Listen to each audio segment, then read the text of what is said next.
So, Assalamualaikum, very good morning. Thank you very much to Jerry for his great speech, which really set the scene for this morning's panel discussion. I have two very distinguished gentlemen with me, and I'm very excited for you to actually hear all the things that they've shared.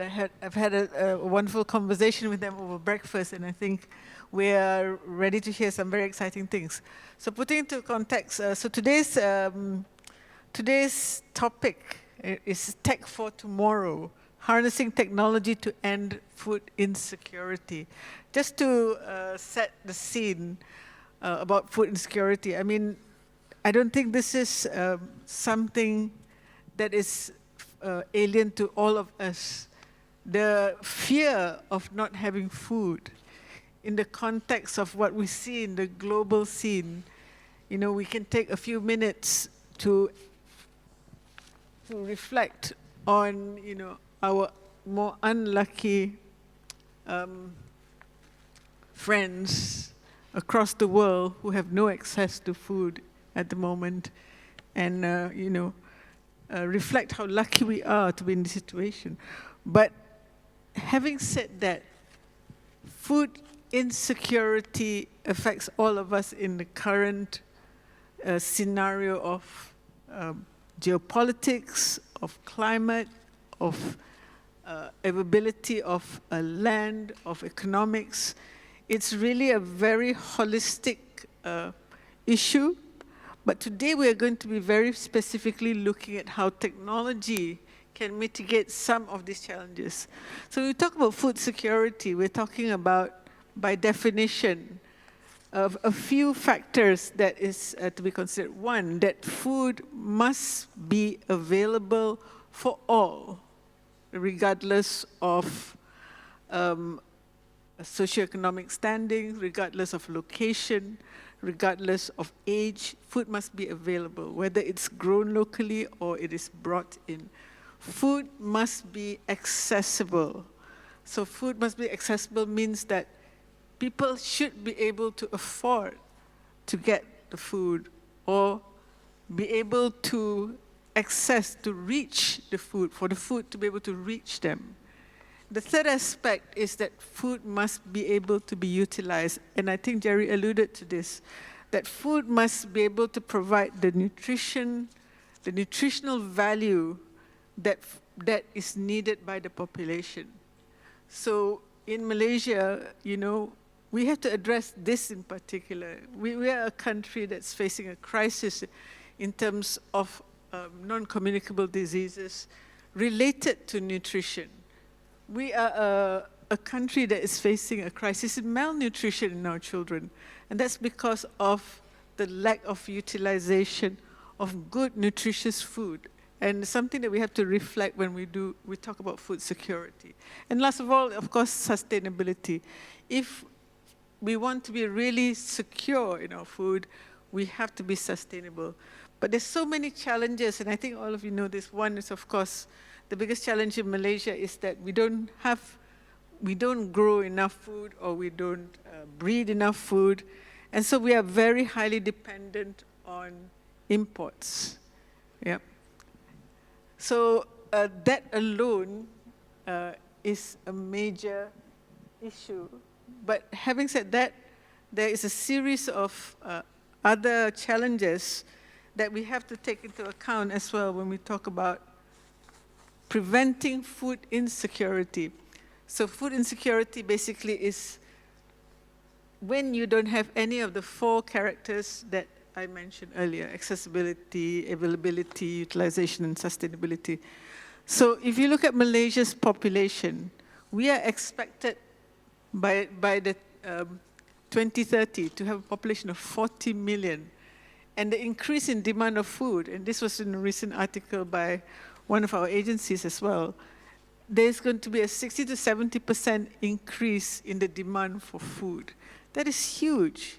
However, our agriculture productivity is not meeting that challenge yet, we hope. So what is the game changer? What is the direction that we have to take in agriculture that can make a difference. Is technology the answer? And if it is, what kind of technology? So this is what really we'd like to try and get the input from the experience of our two panelists, to be able to start the conversation especially, and we hope that Meranti will play a significant role in this going to the future. Agri-tech being one of our 3 pillars of technology that we are going to champion in the next few years, is the ability to make sure that technology that's available will be able to be used to solve some of the problems of food insecurity, not just in Malaysia, but in partnership in the region as well. So on that note, I'm going to move to my panelists, and they will, I'm happy to say, introduce themselves, a little bit about the background of your institution or your company and what you do as well. So I'll start at the other end with Dr. Muhammad Farhan, who's Integrated Crop Management Advisor for an international agency called CABI. So please, Dr. Farhan, would you like to? Yeah, very good morning, ladies and gentlemen. And first of all, I would like to say thanks to the Ministry of Science and Technology and Innovation for organizing this this event with the supervisions of the Meranti. And thank you very much for all the organizers for inviting us in this dialogue, a very important topic for this dialogue. Yeah, so my name is Muhammad Fahim. So, and I'm basically crop management advisors for Southeast Asia and Pacific from our CABI organization. So I personally belongs to Pakistan and moved here from last 7.5 years in Southeast Asia region, where we are looking for different plant health related solutions for providing support to the rural livelihood and the farmers, extension, and different stakeholders in the agriculture sectors. So our main expertise more in towards the plant health management, including the pests and diseases, soil health, environmental health, and efficient use of resources to addressing the climate challenges in these countries. So basically, CABI is a global organization based in England, in UK. So having different regional offices and led by our 47 member countries around the world. And Malaysia is also one of the member country for this. And we work together with these countries addressing, understanding about the key areas where CABI need to be focused on further on the research and the development side. So yeah, accordingly from my end, so I'm more on the plant health expertise, having different projects in the Southeast and Pacific Asia, helping the farmers how to better solve the issues of pest diseases, climate change related perspective. Yeah, thank you very much. Thank you. I think we'll have a lot more to ask you after this, but my next panelist is Azizul Julirin.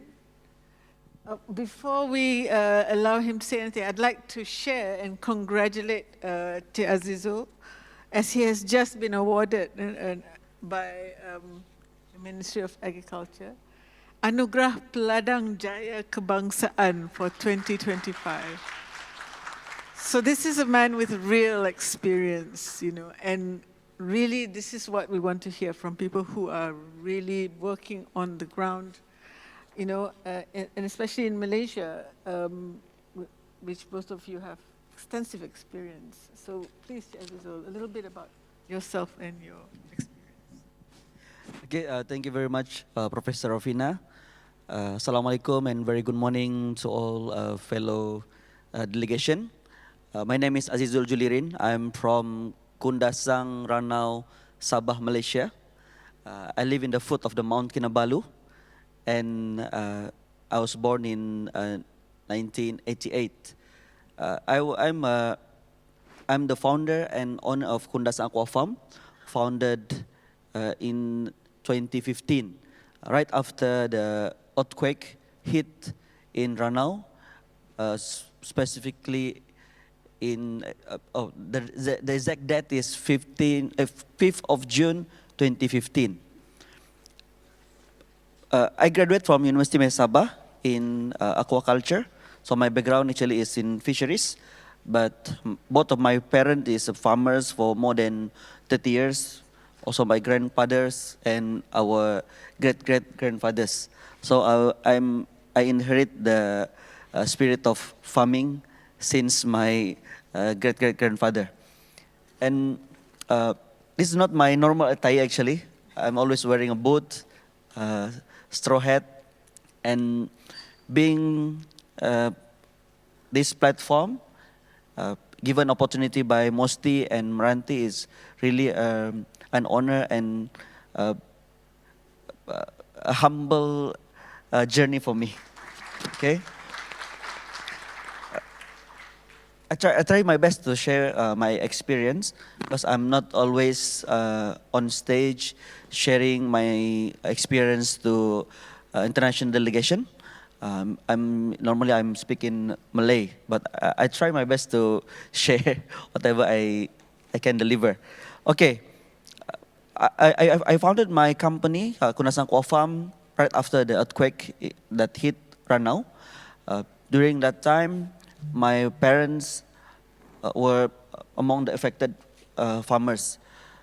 The earthquake damaged our water resources, our bridge that connect the land to the farm. And I remember back to 2008, 2009, I learned aquaponic technique during my during my undergrad studies in university. What I learned that this technique can reduce dependency of the water, can we scaling up, can give more yield compared to the conventional farming. Then it just become my it is my dream to establish my own farm. But like other parents, they are willing their kids to become a government servant or working in other company. So do I. After I graduate, after I finish my training in Japan, I come back in Sabah and I work with state government for 5 years. Then I fulfill my parents' dream to have kids that not doing a farming anymore, but working with other company and working with government. On 2015, in 2015, after the earthquake, I come back to Kundasang. I resign from my company, and I'm thinking to doing something. And I remember that in 2011, Japan earthquake hit Japan, and there's an organization named Japan Aquaponics. It gave aquaponic kit to the victim affected in Tohoku. Then what they are using, the kit was given to the victims so that they can still producing a food during the crisis. That's how Japan mentality is. So they are not depend on the bakul makanan or from the food supply from outside. So that is a very resilient thing that I learned from the Japan people. So in 2015, I started my small aquaponics. Then I pitched to the Mosti to in an innovation competition. Then I won the grant. I won 50,000 ringgit. Then that's how I begin. And now we have a few farms establishing hydroponics, aquaponics, fertigation, and also soil-based farming based in Kundasang, Ranau. Thank you. Thank you. Fantastic. So you mentioned so many things there that hit the spot. Like there's climate issues. We are seeing unusual climate patterns, and I'm sure Dr. Farhan can talk to us about this on a global level. we are also seeing some solutions, like simple solutions, like technology solutions that could help farmers during crisis, right? So, looking at the Malaysia scenario, I'm sorry I'm going to have to talk about index. Yesterday we were talking about GII and index, but Malaysia, there's something called the Global Food Security Index as well. And Malaysia is something like 57th globally, right? And if you look at the statistics for Malaysia, recently DOSM has come out with statistics and all that. We seem to be moving forward, to solve the problems. And there's so much technology that has been talked about for improving our food security issues and so on, But are these technologies really reaching the farmers, like you said, in your areas or the farmers that you work with? And if they are not, because when we look at the progress, despite Malaysia having phenomenal policies and roadmaps, we have the National Agriculture Policy, we have the even the food security roadmap, and which outlines a lot of strategies. What do you think, or do you perceive as the barriers for all these plans and of bringing technology to help farmers? What are the main barriers that you perceive in Malaysia or even globally for farmers to quickly adopt technology during crisis or during, normal practice? I can start with the global picture. Okay. Yeah. Thank you very much. This is really an interesting question. Most of the challenges, Professor, you already explained about the dependency on the import as well as the limited rollout of the national policies. Even Malaysia has the National Agro-Food Policy 2.0 with the smart agriculture, but limited adoption of those technologies. And also import dependencies. But if I see for our regional countries where we are in the developing phase of, not we are at that level of progressive countries who have more technology oriented and this. So I think in our countries there is a lack of preparedness. So we think, okay, so this may not be the case for our country. It is something happen in other countries, and maybe in our country we not have that climate risks or climate shocks as compared to the other countries. So that's why maybe our countries are not well prepared for this, and looking into the preparedness is the biggest barrier. So if we think this can be a case maybe in the next few years, so we need to be prepared. We need to work on those practices and those technologies which is already being adopted in other countries, bring them so that when these climate risk comes, we are able to absorb those climate shocks. We can recover from those climate shocks or trade-related shocks, and trained our departments, our advisors, our extension workers, and so that this information can reach to the farmer level. So I have an examples. Recently, we are conducting a climate change and adaptation and mitigation training program for Sri Lanka, Bangladesh, and we see there. So the at the advisor levels, extension workers level, they are not very much aware about what is climate change risk are there. So what they know about the climate change, but know how we can tackle these technology and these risk and these shocks. So when we have the discussions, we have developed the technology and strategies, but providing this information to the lower ground level and reaching this information to the farmer level. So then we are in a position to do this. And definitely this technology is a very good source of providing these informations to the lower level. On the other hand, we can also improve the productivity by using these precision technology approaches, and also improve the disruptions in the supply chains that normally relates towards the food insecurity principles. So I think, so if we have these technologies available, and these technologies are adoptable, affordable, and reachable to the lower ground level, so we can somehow improve the food insecurity issues in these countries. Fantastic. So that's about communication. So, Jessica, you've been in university setting before, right, in your pharma. Do you find that the pathway of information or transfer of technology a barrier to adaptation? Your experience on technology transfer, so to speak, yeah. Okay, thank you, Prof. Rofina.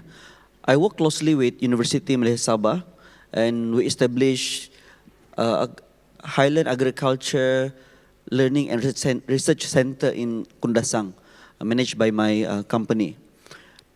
What's a big challenge of university nowadays that we are collaborate with is most of the researcher, they are doing research just to fulfill the requirement and establish an academic journal, but not really what we need on ground in industry. So I think government and university realize that, and now they are improving, and they work closely with the industry, and the technology transfer is going flow through to the group of community of farmers now. And what are the challenge that I see on ground is our dependency on the old farmers.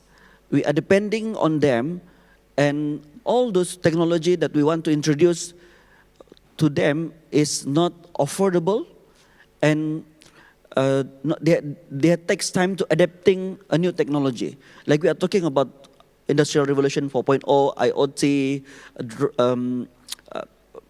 anything, AI, but those farmers, they are not even reach the IR 3.0. They are still practicing that conventional farming, and not even using any mechanical or machinery.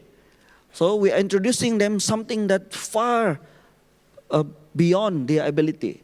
So what we can do is we need to encourage and empower youth to become agripreneur, and then they can use all this technology to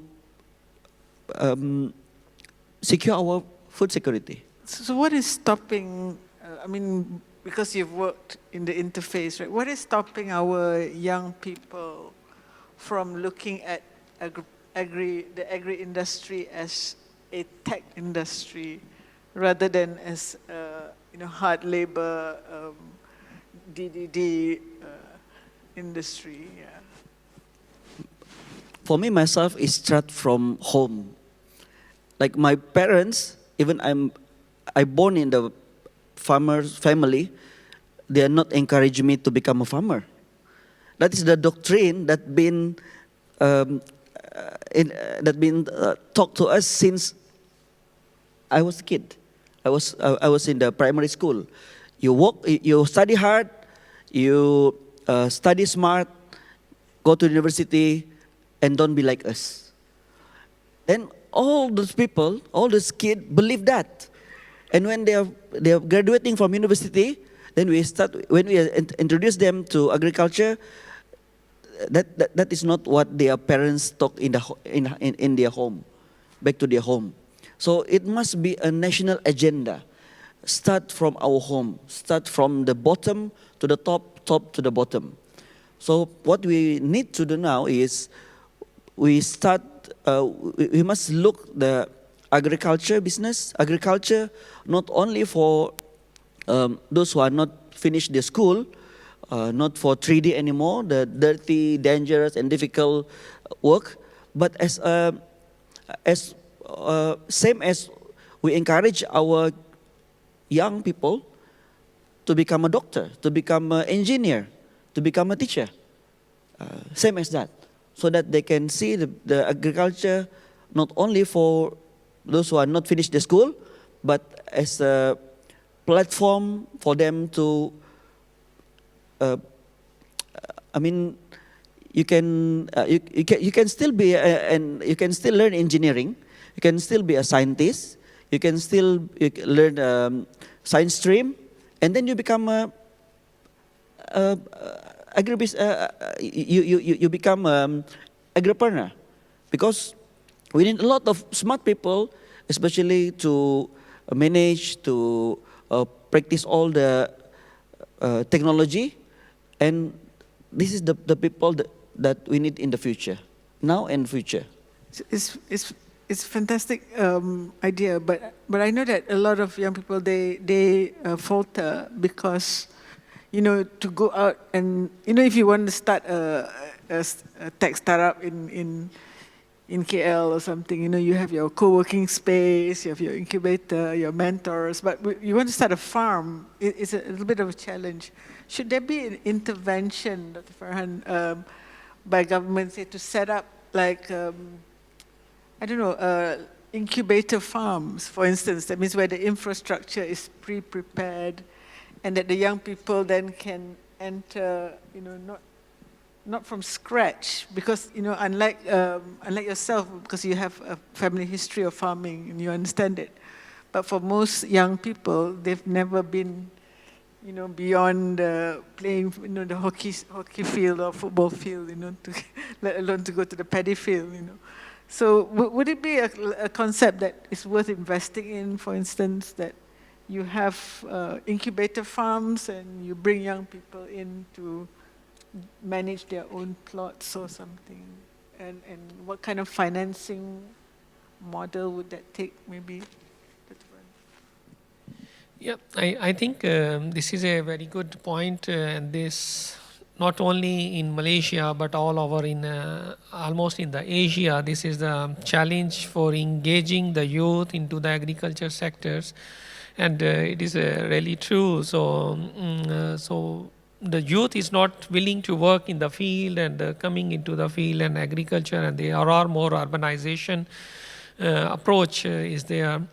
And nowadays, in our development sectors, more of our UN agencies and also our donor agencies, they are catering a specific component of engaging the youth into the agriculture. In most of our development sector projects, where we are working at the ground level with the farmers, so but one of the main component is to engaging the youth into some of the areas in the agriculture systems. So yeah, there are many areas where we can use these youth as an entrepreneur to providing sports on the record management, data management, because especially when we are introducing this technology part, so some of the old aging farmers, they are not used to of this technology. So these technology or youth peoples, they can be providing a key supports for that. So like in one of our program in Pakistan, so we the youth skill development program is funding from our government of Pakistan. So where we are providing trainings to the youth in different levels. One on the farm level management, so data recording management, and using these IoT things for those farmers who can manage these things through their sport. And on the other side, we are also engaging the youth in towards another sectors of plant health skills. So if they know how to manage those plant health problems related to the pests and diseases, related to the soil health, we call them as a plant doctors.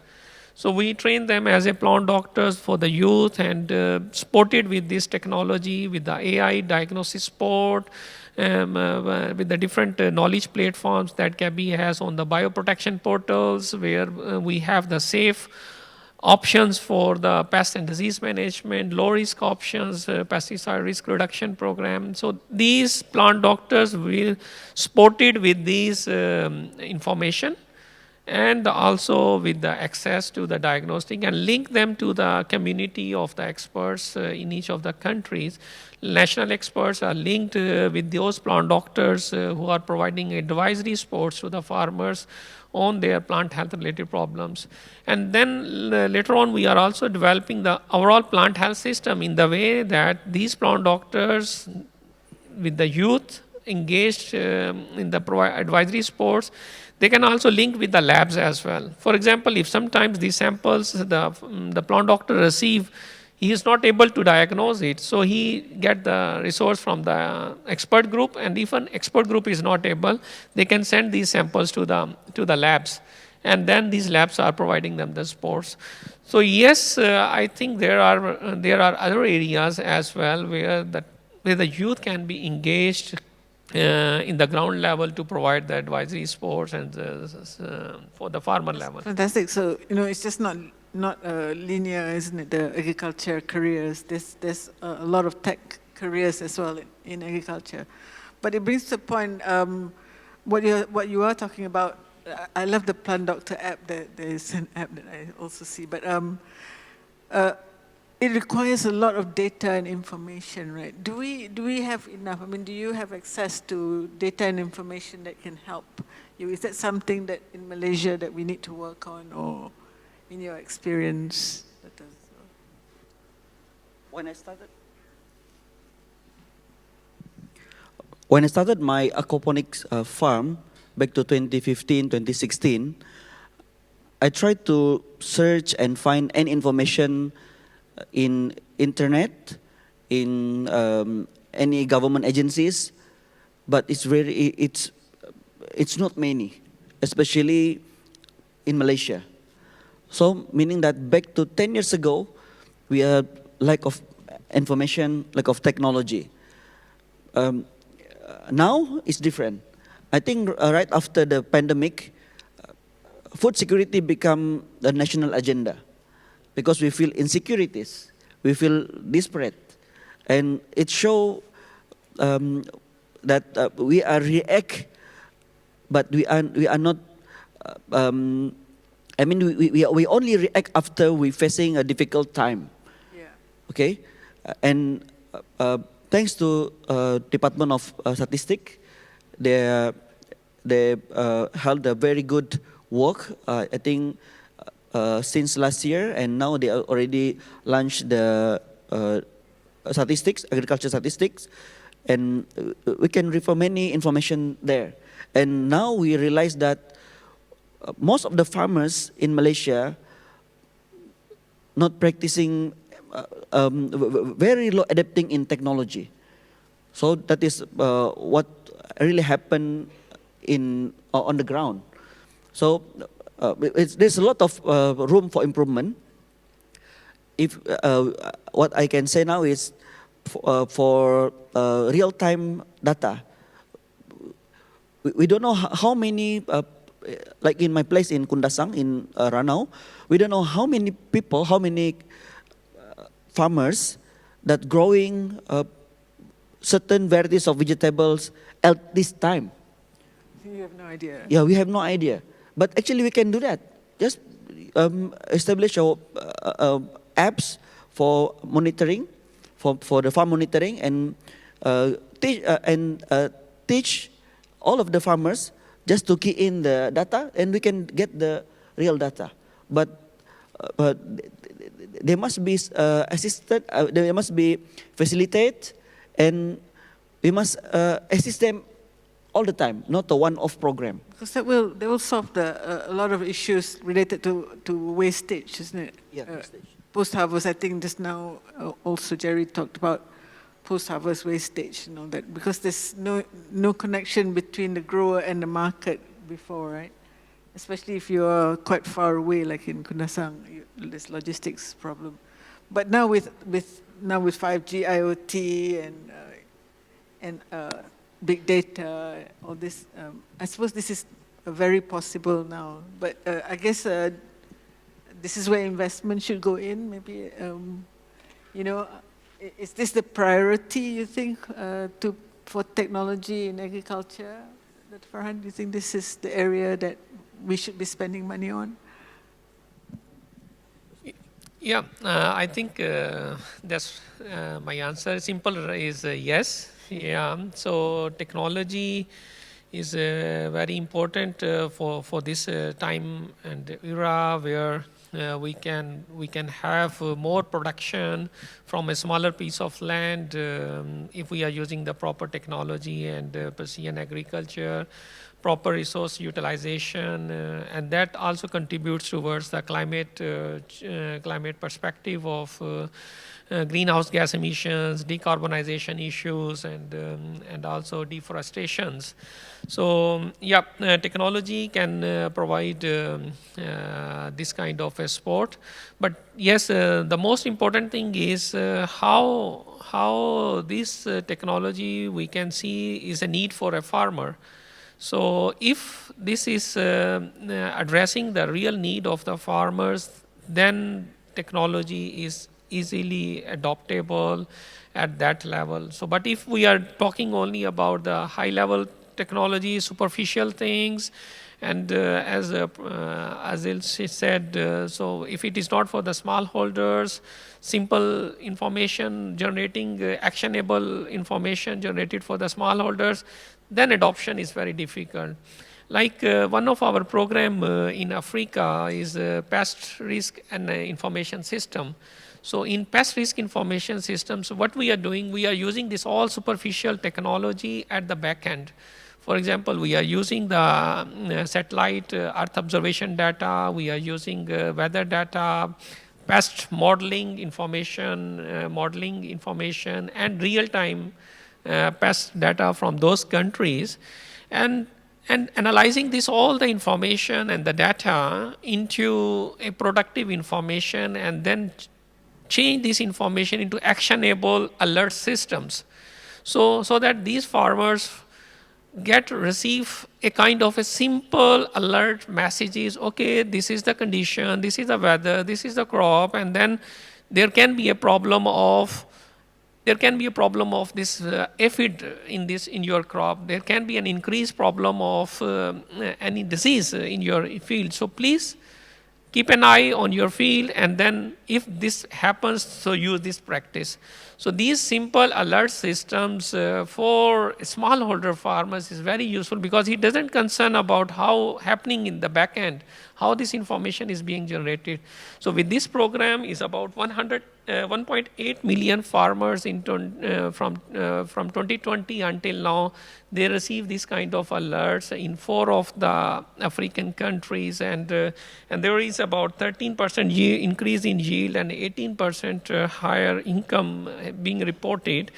And the more important thing, the adoption. So we see that 59% of the smallholder farmers who receive the alerts, they adopt and apply those practices and suggestions with that. Who funds this kind of this is all from the donor funding programs. So multi-stakeholder. How do you sustain this? It's a multi-stakeholder programs, but for the sustainability perspective, we train these extension advisors from those countries, and provided these extension advisors with the digital tools, tablets, so that they can access, they can train on these alert systems, and engage the local mobile tech companies, because mobile tech companies are those which are sustainably present in those countries because of their business approach. So after the program, so still these things are taken up by the government as well as these private sector. So if somehow these sort of things can be integrated into a model where it's easy for the farmers to feel some ownership by, say, paying a small subscription, because more often than not, when you have a donor technology, when the fund finishes, it kind of disappears into I don't know where, some mysterious cave where donated technology goes to. But incorporating it as a business model is, I think, reality check, right? And sometimes farmers also maybe feel confident when they are, subscribing to a technology which is always updated and so on. So I hope the new apps that Mafi has just launched recently also will have this kind of model, and not so much a government top-down model, but to involve businesses. I mean, you run farms now, like as a entrepreneur, right? Like a startup, So what are your thoughts about like the business model for farming? I mean, some countries have given up on smallholders and focused on large farms. Is that the way we should go to enable tech to be used, or we can still create models for small farmers? Okay. Can I respond for the waste management first, Prof? I'm interested on that. With the using of technology, I'm not talking about the high-end technology, okay? It's only, the farmers now, for me, on ground, not everyone needs the high-tech. We just need the middle tech level only. Like currently they are doing the conventional farming, then how they can reduce their costs in terms of labor, their fertilizer, and the others. Some farmers need mechanization only. And some other farmer, if they want to upgrade their technology from conventional soil-based, maybe they can just they can start hydroponically. So it's a soilless farming. Depend on what they need, okay? Then by using the hydroponics or soilless farming, hydroponics, fertigation, aquaponics, we can reduce the waste. And not even that, we also need a post-harvest facilities that can reduce the wastage from the harvest. We are not only planning, we are not only talking about producing more food, but how the food can be preserved in a certain time and can be used for everyone and no wastage. At my place, and even I think the whole Malaysia, we're still facing these issues. Farmers, they are doing their best to produce a lot of food. At a certain time, a certain season, they can produce a lot. But during a certain time, during the heavy rain, during the flooding, they not even produce any food, any production. But during the high yield, high production, where we put our food? We don't have a very good stockpile here in system in Malaysia. Then during the good harvest, the price getting lower, then a lot of wastage. So that thing we need to think about. And what's your question just now?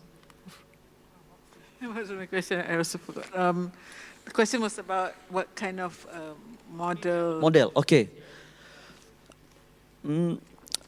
What we need now is the market access also. In Sabah, we don't have much people. We only have 3.9 million people, and it's separated all over the Sabah. And the only city that can buy all our food is in Kota Kinabalu only. So the buying power is not many. So we need access market to send our food to KL, okay, to Klang people, so that we can export our food to the crowd area. Okay, let me give you an example. For now, I'm growing leafy vegetables. I'm focusing on lettuce. Yearly, we import more than 700 million cabbage and leafy vegetables from other country, and it's supplied mostly to Klang area. We imported from other country, not from other state. So if we empower our own farmers to grow specific varieties like cabbage and leafy vegetables, we can reduce the dependency of the import. And even now, our government now focusing on producing large scale of onion, red onion. So that is the thing that, for me, very good effort. Yeah. We focus on certain varieties, then we empower, we assist the farmers to give them facilities, grant, technology assistance, market access, give them skill, empower the youth, then There must be some have a sort market of access. some sort of priority purchasing for Yeah. even for agriculture. Sometimes we forget about that. You know, the only way to encourage agriculture is to give market access, as you said. Yes, it is. It's really important, and it's not as easy as other sectors, because the market access in agriculture is a very traditional and very embedded system, isn't it? Because it's been there a long time. But I think it's possible as well. Yeah. Fantastic. So I'm going to go backward a little bit. You know, a lot of these technologies that have been developed were developed for specific crops, of course, and a lot of them have been developed in the West. And this is the same for machinery or robotics or whatever, IoT systems. Do we spend enough in terms of agriculture R&D to not only adapt for these technologies for our use, adapt properly, or to develop our own sovereign, that word came out a lot these last few days, technologies for our agriculture that we can share with regions that are similar, for instance? I mean, do you think we spend, I know our GERD is very low, but I feel that the agriculture sector is even lower, one of the lowest in terms of, you know, I've been working in ag-biotech research, you know, and I've had to pivot my research many times because certain areas of research have no priority. Plant pathology has no priority. It's very difficult to get funding, and yet it's a fundamental issue in food security, right? So, you know, what is your take on that? And how do you think we can persuade government that R&D in agriculture to customize solutions for Malaysia or for the region is really important? For me now, I'm engaging and collaborate closely with university because only the university and research institution will do the research work. We as a farmers, we don't have time, we don't have the skill and knowledge to do the research.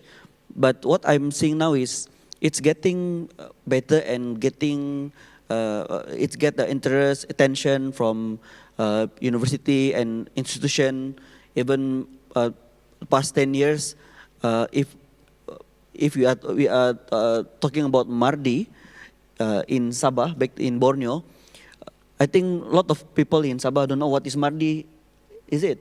But now, there are Mardi itself among the very active agencies doing work on ground, and other university, not even university in Borneo, but also university in Peninsula Malaysia, and also university from all over the world coming to ground in Sabah, in Kundas, in my place, to do research based on what farmers facing. So it's getting better. I don't know it's enough or not, but for me, I think now it's get attention and interest. So hopefully it will getting more and more, so that we can get the benefit. Fantastic. Dr. Farhan, in your experience globally, what is a great model for R&D collaboration or R&D partnerships or funding? Or? Yeah, that's a very big area actually, and very important for a country where we have the national R&D system. And it is very important to have work on your own specific challenges with respect to your socio-cultural environment, with respect to your geographical issues. And I see in most of our countries, especially if I'm talking about Asia, so research is very good and they develop some good technologies, they develop some good solutions. But the biggest challenge here is transfer of this technology. So nowadays, these research institutions are also having their own departments for transfer technology departments. That's a good initiative from most of the countries. But still, because of the lack of resources, financial resources, and other challenges, they cannot bring this technology to the field level. So there is a lot need a kind of this type of public-private partnership approach.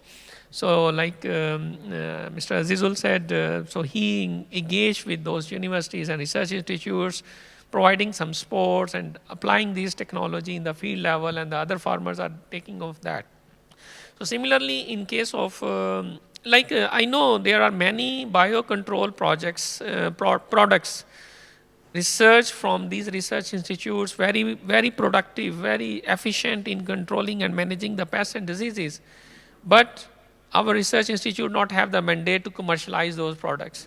And they always need any commercial partners who can come and use this approach, do these protocols and commercialize it and make it available for the farmers. This is one of the biggest challenge, especially if I'm talking about pest and disease management, soil health management. So we have many products, but not able to market it to the farm level. So that's why in some of our programs, CABI's program, we engage these research institutions and the public sectors and private sectors together, work together. Like in one of my program in Vietnam, Cambodia, and Laos on black pepper production system. So we are linking the researchers together, providing training supports to the extension advisory services and the farmers, and then farmers link with the exporters. So we develop some code of practices jointly agreed between the group of farmers and the exporters. They agree with them, okay, what are the compliance criteria for taking this product for them to export. And in this program, we are not only teaching farmers about the technical knowledge, but we are also teaching farmers about the negotiation skills, financial literacy, how to bargain with the exporters to link with them, and then following these practices together with that. And with this program, last year, Cambodia was able to first export of their black pepper to China to meet all these EU requirements. I think R&D is doing very well, but need a little bit more support from the private sectors to adopt those things and bring it to the farmer level. Yeah, I think the translation and tech transfer is really key, and involvement, close involvement with the private sector. Yeah. Actually, I've got a few more minutes. Maybe I'm going to open this to the floor. Do we have questions from the internet? Yeah. So the thing about translation, while we're waiting for the questions, I mean, like, it's always a question in Malaysia, because even the private sector involved in market, or they're small again, so they maybe don't have the capacity to do development work. So is that gap? Oh, anyway, we have a question here. Right, Professor Dr. Rofina, we have one question right now. Okay. The question, it says here from the audience, from Dr. Fahim's experience, is the government or private sector that is pushing for the use of technology in agriculture? Yes, I think these private sectors play a very important role, as just explained in this my black pepper program, and another program on coffee production system in Vietnam and Indonesia. So we engage the public and private sectors together. So for the sustainability perspective, as well as the long-term providing these supports and technical advisory to the farmer level. So in this Asian Development Bank funding program, so we are working with the extension departments and providing these transfer of technology from research to the extension advisors and the and the private sector's organization. Like we are working with Olam, who are procuring the coffee from those farmers, and in Indonesia we are working with LDC. So these private sectors are ensuring the access for the market, and when farmers knows, okay, so I have no issue with the market, and so he can more focus on the production and adopting and compliance of those technologies. I think in this new area, so where we can ensure the food insecurity, food security area, so we always need this partnership. So this partnership is very successful in different other models as well, not only with the CABIS program, but in other programs. And that's why in FAO and UN programs, they are more looking in towards these public-private partnership programs. Do you think there's enough incentive in Malaysia for private sector to come and partner with small farmers, or to push the government's, plans for? Yeah, for me now, government is working closely with the private sector. Most of the product that been applied, that been facilitated and given to the farmers is from the private sector technology. I think like fertigation or hydroponics, actually driven by the private sector. Then the government come later. But what we need now is we need to work together. We don't want private sector work by their own, government work by their own. We want everyone synergize and make a big impact of our own people. So that is what I'm looking on the ground now. And whenever we talk about technology, we must involve youth, new farmers coming in, because most of the old-timer, their time will end and they will going out from the industry. So we must empower whenever we go, whoever we talk with, we must empower, and we must say, we must put youth in our topic, as one of our targets, so that we can move forward better. All right, thank you, Mr. Azizul and Dr. Fahim. Let's have a look on our next question that we have right here. All right, we have from the audience, beyond funding support and access, how can we encourage current farmers to adopt new technologies so that the next generation can continue advancing and benefiting from this innovation in agriculture? Beyond funding. Would you like to start? Yes, I think this is very important as in our previous discussions. So maybe we can use a step-by-step approach, not going directly with the very advanced technology with those farmers, to addressing some of the current issues related efficient use of inputs, efficient use of fertilizers, water, and other things with a small, medium scale level things like in these coffee programs, we are using a smaller field scale level tools for soil analysis, for water use efficiency, where the farmer's not thinking, okay, so where something is a burden for them. So, and then slowly when he adopt those things and then go for a next level and then move towards that. For the smallholder farmers, we need to use this approach, because the advanced farmers who already have big resources, big technologies, and also have access to the international organizations. But for the smallholder farmers, we need to adopt those approaches where we can move with the most critical problems at the first level, and then go beyond and go slowly with the more advanced technologies and providing solutions for them.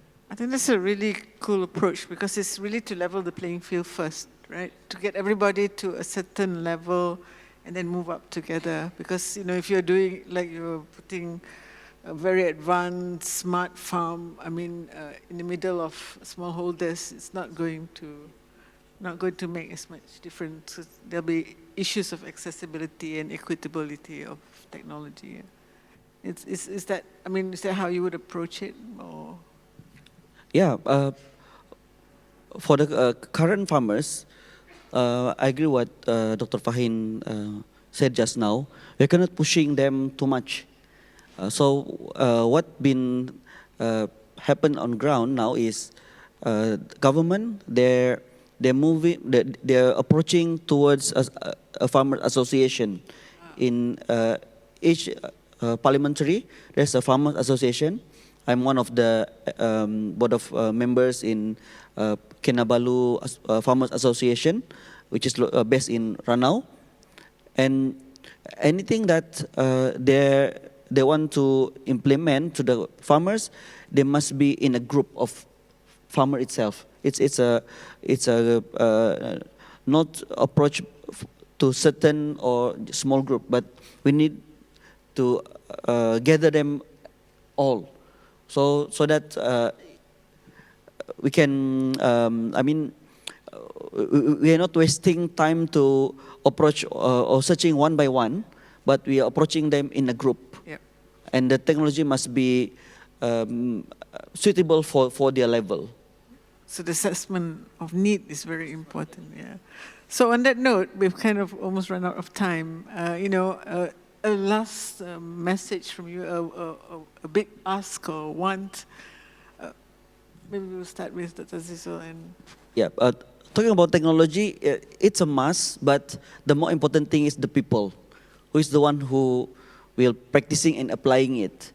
So if we give enough concern to the technology without giving the concern about the people who will use the technology, then we'll walk too far and we'll not seeing the people that will use the technology. So for me myself, we are doing more and much effort to empower the people, the farmer itself, capacity building for the farmers. Give them good knowledge, give them skill, good training. And even now, like my company, we are accepting industrial training student from 21 institution all over Malaysia.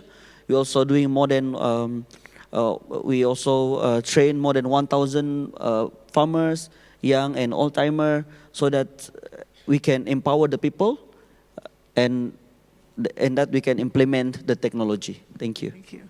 That's Farhan. Last word. Yeah, I think Azizul took my point.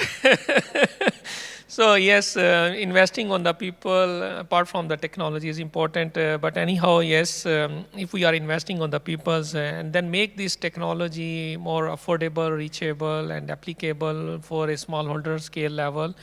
So maybe we can use this data that's coming from different sources, information, and create this into a translation and translating this data into an actionable knowledge or messages for the farmers. So in a simple way, the farmers can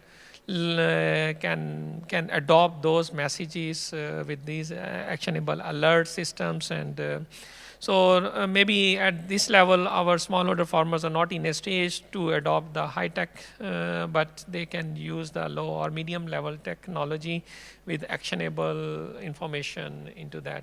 Wonderful, thank you. So we all agree, people first. Yeah. On that note, thank you very much for listening and participating in this afternoon's talk. We hope that we've contributed a little bit to this effort. Thank you. All right, one more time, ladies and gentlemen, please help me in thanking our moderator, Professor Dr. Rofina Yasmin Othman, and our fellow panelists, Dr. Muhammad Fahim and Mr. Azizul Julirin, for their thought-provoking discussions on innovation and technology in tackling food insecurity. Of course, here we would like to kindly invite our fellow speakers for a very quick photo session with our photographers. Can come a little bit further in front. Amazing. All right, let's have a big smile. Can we have a thumbs up?